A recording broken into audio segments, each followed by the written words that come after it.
се видеата кои ги постираат граѓаните на населбата Ново Лисиче, револтирани од ваквото секојдневие на булеварот Србија. Револтирани се од сообраќајната несреќа која што се случи синоќа на овој булевар, каде што животот го загуби 61 годишната ВТ, а тешко е повредена нејзината 3-годишна внука која е хоспитализирана на детска хирургија.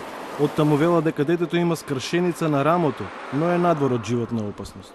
Според МВР, товарно моторно возило Peugeot Partner со велешки регистарски таблички управувано од 40-годишниот ПТ удрило во пешаците околу 20 часот. Непосредно до булеварот Србија се наоѓа полициската станица Ново Лисиче. Телма ги праша граѓаните кои што секојдневно поминуваат преку овој булевар, дали се чувствуваат безбедни кога го преминуваат. Еве сега на пешачков, да поминам, нема ниједен застановник. Најдуго се тука само не шучат почетници, деца е тие, друго ништо. Синоќа имаше сообраќајка доле, значи навече се вози брзо. Страшно, не знам што да ви кажам. Значи треба очи да се отвори и да се гледа, значи први ние, пешаците, а за возачите. Ниедна кола не застанува на овој пешачки премин. И овде треба да се стави семафор. Моje мислење. Брзо ли возат често возачи? Пребрзо.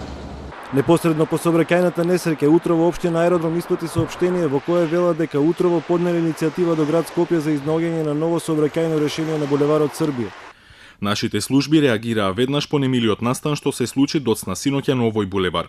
Општина Аеродром континуирано работи на зголемување на безбедноста на сообраќајот на улиците што се под нејзина надлежност, со цел да ги превенира ваквите настани и да ја зголеми свеста кај учесниците во сообраќајот.